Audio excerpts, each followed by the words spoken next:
I've seen plenty of studio films in the last year, and not one of them has blown my socks off or even been worth more than a single watching. If I'm wrong on that, leave it in the comments. Come at me, bro. I don't care. Bring it. We got a new camera, new microphones, and we're actually going to sit in the same room now. I can take whatever you got.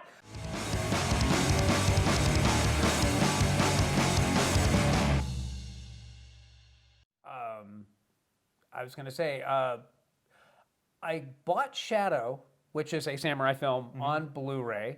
And I was really talked up about it, and I saw the trailer, and I thought, okay, this definitely looks like my jam. And I have to admit, I was disappointed. And it's not a bad movie. It is beautiful. It is a absolutely stunning film. And I love the aesthetic of it. I love the color palette of it. I love the shots and all this. But at the end, it just kind of, it felt a little empty. It felt like it was missing a little something, and it felt a little too derivative of some other better samurai films. So that's one that I'll say, yeah, watch it on a Sunday. Don't put it in on a Friday night. And you don't have to pay too much attention to it, but it is a stunning, beautiful film. But alternatively, you should most definitely check out Blade of the Immortal, the live-action version. It is a bloodbath. It is glorious. It is everything you want from a samurai film. And this man that has been cursed to live until he kills 1,000 enemies, and they try to show as many of them die as possible. Wait. Is this the one with the old witch curses him with the bloodworms that heal him? Yes. Okay, yes, I did see that. That is an absolute bloodbath. Highly recommend. Very, very enjoyable. Very good. Yes, it is a live anime. If you love Japanese animation, you will absolutely love this. It's as close as you can get to live anime, and they do it damn near flawlessly. Yeah, it's very good. And there is actually an anime version of this film. There is a series of Blade of the Immortal, and it's the same story, just drawn out. If you watch the movie and you love it and you want a little bit more about the characters, go back and watch that one. But the movie really does encapsulate everything that's great about the anime, and it does it all in 2 hours. So if you could possibly want more than that, I'm just going to tell you to go ahead and watch 13 Assassins. It is one of my favorite films that I have rewatched over and over again, and I don't mind reading that film, and it's splendid. And if samurai films are your jam and you haven't seen 13 Assassins, shame on you. Shame on me, I haven't seen 13 Assassins. But we screened it at Grajenberg, and no one showed up, and except for Alan, and Alan was like, that movie was awesome. And I'm like, yeah, that's why we screened it. I'm trying to think. It's been so long since we've talked about movies. We have to do an episode about your last movie pick, Brian De Palma's bullshit. Oh, Body Double. we are going to do that. It's coming. It's coming. We got to watch it again. But I'm a shameless Brian De Palma fan. I like. Even when his movies aren't that good, there's so many interesting things and elements that are in those movies. He has the ability to throw a bunch of weird things in a blender and somehow make them work. We did a review on a movie called The Endless, which was two young filmmakers, and it was about, they were two brothers that had been raised in a cult, and they were returning back to meet those people, and we both really enjoyed that film. They have a new film out. It is on Netflix right now. It is called Synchronic. It has Anthony Mackie, who you'll recognize as Falcon from the Marvel films, and Jamie Dornan, who was in Anthropoid, which was another film that we reviewed, and my personal pick for who, if anybody could be Superman, who would you pick? Jamie Dornan is my answer. Anyway, it has everything that you loved about The Endless, but it is its own out of that universe story, and I enjoyed it thoroughly, and I don't want to give anything away. It is best if you go into that one blind, but it has all of their hallmarks of cosmic horror and real weird ideas shown in really visually interesting ways. So that one is near the top of my list. All right, what you got? Slasher. I think it's on Prime, I think. So it's a series. I'm only about 4 episodes into it, but it's got some of the most brutal death scenes in it that I've seen in a while. Limbs getting ripped off, people like eyes gouged out with a poker. I mean, all your good graphic from 80s slashers is represented here. The characters aren't particularly likable, but that's kind of par for the course for most slasher movies. So if you're like 80s slasher, check out the show Slasher, and give that a go. Let me know what you think about that one. I Know What You Did Last Summer has been canceled, and it deserved to be. And when you start with a bad movie and you decide to make a series out of it, you're going to make a bad series. So bravo. Just needed to get that out of my system. New on HBO Max is Peacemaker with John Cena. So if you've seen the Suicide Squad, the most recent one, they got a series now. As of this recording, there's only 4 episodes. Yeah. I enjoyed every one of them so far. I like the character in it, and they're introducing other characters in as well. There's one character called Vigilante, who's a crazy, psychotic anti-hero kind of hero, almost not quite Deadpool-ish, but kind of get the idea there. And then the office workers, who are all characters that carried over from the Suicide Squad film, are in this show as well. I love the soundtrack in it. The soundtrack is fucking amazing. I'm enjoying the hell out of it. I have always enjoyed James Gunn at different levels. Like Guardians movies never really did anything for me, but he's just a Marvel hater. Yeah, no, I'm not a Marvel hater. I just got to be honest. You could tell that Suicide Squad was the movie that James Gunn wanted to make, and if you doubt that, go back and watch Super with Rainn Wilson, because they're very much in the same vein, and that was him doing a superhero that he just concocted and decided he wanted to make a superhero film. The Suicide Squad and now Peacemaker are much more that than what the Guardians of the Galaxy films. You can tell they definitely watered him down and told him, well, you can do this, but you can't do that. And, well, I mean, they are, PG-13 movies, per Marvel mandate. And, I get it, but the DNA's there. It's all there. Truly, but I think the Marvel engine is slowly running out of steam. Oh, it's at this dead. point. It's dead. It's not dead. You can't say it's dead because Spider-Man that's not No Way Home. Well, that's Sony. That's Sony. But it's still Marvel Studios. And it's the same creative folks. It's affiliated, but all that's going back to Sony. So as far as like the true MCU, it's dead. It's dead. So I was going to say, it's gone. Because the Eternals, no one cared about. The 10 Rings of Sun-Chi or whatever. No one cared about. And then on top of that, like the next movie is Doctor Strange, which no one gives a shit about. Yeah. And it's like you started off and you took all these second string characters and made them interesting, and so much so that they've become kind of the stars of the MCU. And now that you actually are starting to get some of the stars of the Marvel universe, like Spider-Man and such, what you're doing with them is a complete waste. And now I'm pretty sure that you're going to see like Disney and Marvel fuck up the whole X-Men thing because they're going to try to introduce them into the MCU. And I think it's too much. DC had the good sense to say, all right, fuck it, we're rebooting and we're letting directors do their own thing, and you're going to get the Batman, but you're also going to get Flash, and you're going to get Suicide Squad, and you're going to get... And you can see that a director has a vision. And they don't care if all those movies look the same or sound the same or tie seamlessly together. They just are what they are. And it's one of the reasons that if you're a creative, if you're a director with a vision and you have a specific take you want to do on a character, you ain't directing Marvel films. No, you're not. But I mean, DC's had their issues too. I mean, because really is until, for me, I wasn't happy with their movies till this Suicide Squad. Because everything else that's like recent DC is awful. Just gonna say awful.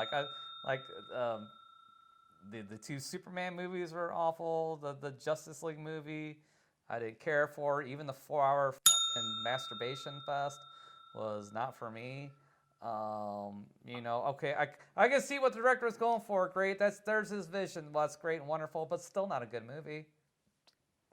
I enjoyed them. So I'm going to say that watching Man of Steel and being familiar with the source material, And they definitely is it your old school Christopher Reeve Superman? No, but that was never what he was attempting to do. Number one. Number two, Batman v Superman had issues, but the ultimate cut of that definitely like explained what they were going for. And when you lop all the connective tissue out of a movie like that and then throw it up on screens, and of course the public's going to go, wait, what? Why does this feel like it's missing some scenes? Because it is. So yeah, and so I also understand that while the Justice League film, it was too much too soon. They needed to have 2 or 3 Superman films. They needed to have 2 or 3 Batman films. They needed to have 2 or 3 Wonder Woman films, and then they needed to do the Justice League thing. But for some reason, they decided to rush it. And part of me is like, yeah, I get it. You don't want to wait 10 years to have like your big marquee players all together on screen. But at the same time, pacing matters. But I do also know that we're getting ready to get a reboot of the DC universe with the Flash film that's coming out, which is most definitely going to be Flashpoint. And you're going to know that basically Marvel ripped off DC again, because Flashpoint was the reset that created the New 52. It doesn't matter who fucking ripped off who did what first. It's who makes the better fucking movies at the end of the fucking day. Is it?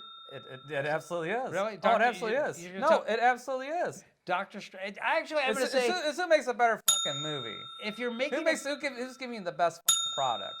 And right now, Marvel's on the decline. So big time. Short of going home. But again, that's really Sony. And it's Sony. I was just gonna say when it's all said and done, the Batman is going to put asses in seats like no one's business, and everybody knows it. It doesn't matter. Even if that movie sucks ass, it's still gonna break records all over the place. Why? Because it's Batman.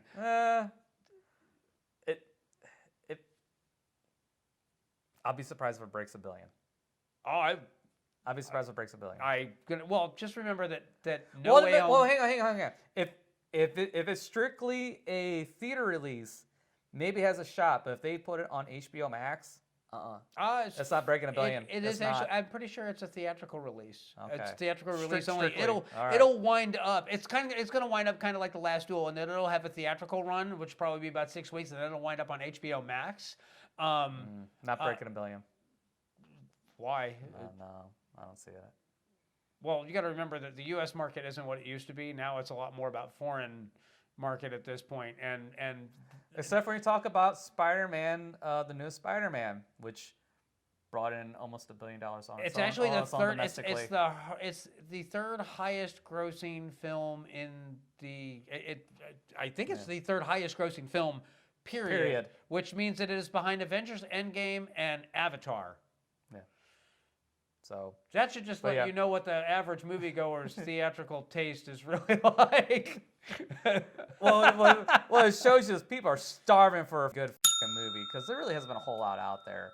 Because we've talked about God damn it, the Ridley Scott movie, which is a so-so flick.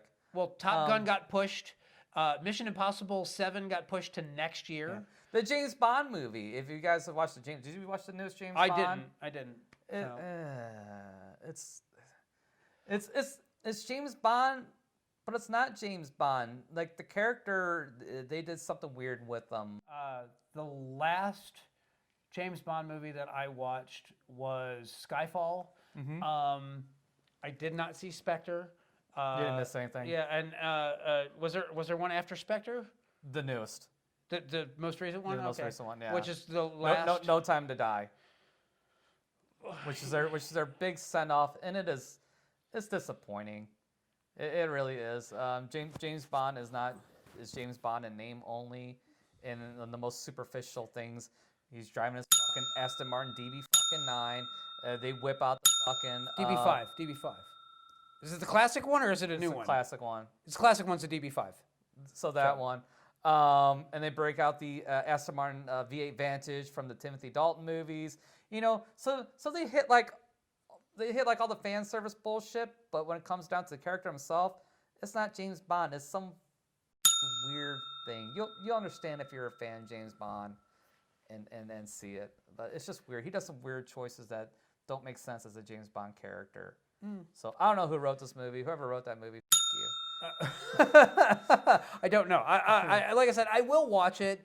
It's just like I'm not like a James Bond mega fan. I will catch up with it. I did see Skyfall in theaters, and I really did enjoy that one. But it was just Spectre came out, and I thought, oh god, they're gonna like wind up with the dude with the metal glove petting a cat, and it's gonna turn into Spectre Gadget, and I don't know if that's I don't know if that's the case. I don't know if that's actually what happened, but that was the impression that I got from the trailers. So I just noped out on that one. Again, I will do it. I think Daniel Craig is a fine James Bond, and James Bond as a character has always been evolving. It's just normally they wait for the new actor to come in before they make like any adjustments to a character. So I don't know what they're going for. If they're going for like a complete story arc with James Bond going from like unrepentant sociopath who happens to fall in love with Eva Green who over and then he learns to love again and then he gets over. I don't know what they're going for here, but something along those lines. I'll check it out sooner or later, but it's not like, ooh, James Bond, I got to go and give me some of that action. It's kind of like a Marvel film. If everybody on the planet praises some Marvel film, I'll eventually check it out, but I'm not going to rush out to the theater to see it because I'm just not that invested in it. I'm trying to think. There's a reason why I've become a film snob and have gone off to watch mostly films that have people that you've never heard of that are being written and directed by people you've never heard of because I'm just kind of bored with the studio machine thing. Anything that's really interesting or new or different or exciting is almost always either foreign or it is indie, and I can't think of any exceptions to that. I've seen plenty of studio films in the last year, and not one of them has blown my socks off or even been worth more than a single watching. If I'm wrong on that, leave it in the comments. Come at me, bro. I don't care. Bring it. We got a new camera, new microphones, and we actually get to sit in the same room now. I can take whatever you got. Look, I'm slowly getting jaded as well, which kind of sucks. Because I don't want to be jaded. I do want to have that counterpoint. Not solely for counterpoint, but I think it's good to have that. But I gotta agree, there's just not a whole lot going on out there to watch. Yeah. There's like maybe a handful of movies that we've watched since we've been doing this. That I really dig. Really going back to the quick and dirties. When we start doing quick and dirties, we're watching pretty much every new movie that's coming out to streaming. That's a major studio movie. And after you do a year of those, and there ain't a decent film in the bunch, it took until the James Gunn The Suicide Squad dropped before we actually saw one that we really enjoyed. Wait, there was another movie I want to talk about because we had watched Boss Level. Yeah, and there was a movie that which was another one of the few movies that we actually both like and well, at least I recommend. No, it was a fine movie. Was it wholly original? No, but was it fun? It was absolutely a lot of all fun. day long. But at the end of the day, the guy that was the star in that, and I can't remember his name off the top of my head, but he was in a movie called Cop Shop, and it was him and Gerard Butler, and I can't remember the African American actress's name, and I gotta be honest, I heard a lot of positive buzz about it. And I don't get it. I sat through it, and through most of it, it took too long to get going. It was 50% setup and then 50% drawn out payoff. The action sequences were fine and fun, but everything else involving any of the characters, it all felt so contrived and so wannabe Tarantino. Circa 1997, it didn't land. So I did want to bring that one up, that I was not a big fan of Cop Shop. You recently watched Last Night in Soho. I did. And I love me some Edgar Wright. I really do. I love his visual style. I love his music choices. The soundtracks are always great. And he does do Edgar Wright things.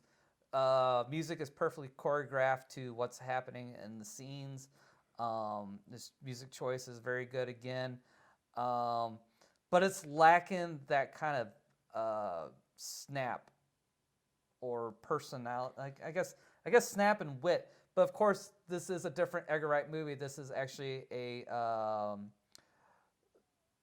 not a psychological, more like a kind of psychological paranormal, because the actress or the character has history of mental issues in the family, so you're not sure if what she's watching is in her head or if it's really happening. So you got that layer that's going on. But most Edgar Wright movies have a lot of comedy in it. Yeah. There is no comedy in this, so if you're looking for that, it's not in there. I think if you would have had some elements of some comedy in it, may have helped balance it out. So it's a decent movie. It's not an Edgar Wright movie though, unfortunately. So if you're looking for Edgar Wright, it's there, but it's not all the way there. It's different. Diluted. It's just different. I mean, he changes gears in this genre. Yeah. So I don't know. Experimental, I guess would be the word. Maybe. Yeah. I don't know. It's him trying something different. Yeah. And so that's the thing. I think if somebody said this was a different director, yeah, maybe I would have enjoyed it more. So maybe there's that bias in there, that expectation that's throwing me off. So it's got Anya Taylor-Joy in it, and I think she's just gorgeous. She's a great actress, and she acts very well in it. What's the guy from Doctor Who? Matt Smith. Matt Smith. I like Matt Smith. I think Matt Smith's an underrated actor. I liked his Doctor. Yeah. I know a lot of people didn't, but I like him. He's good here.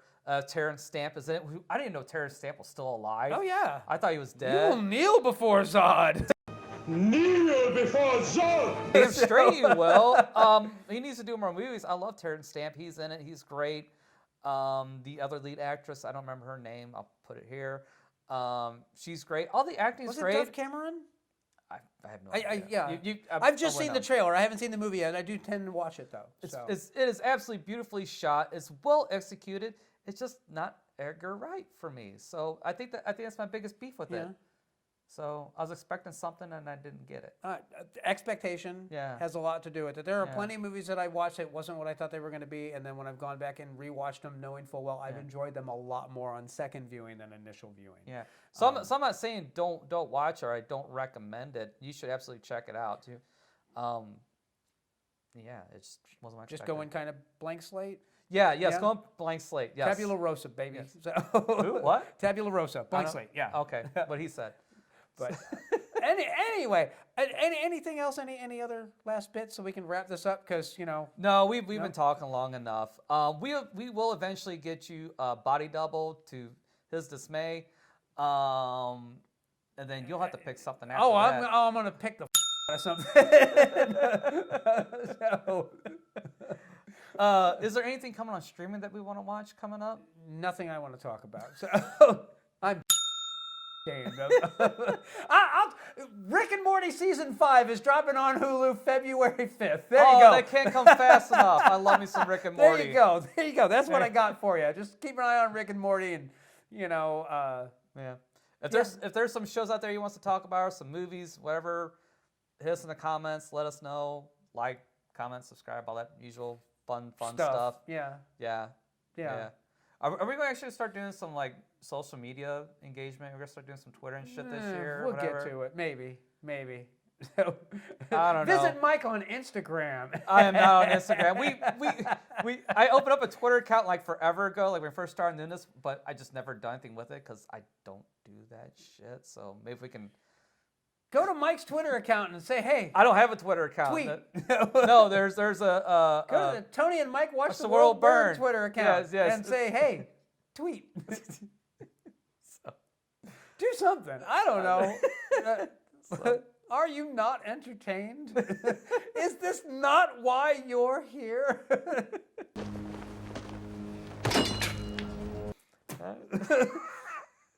Thank you, Ridley. All right. We'll see you guys the next time. Peace. Oh, what? You thought we weren't going to Megaforce you?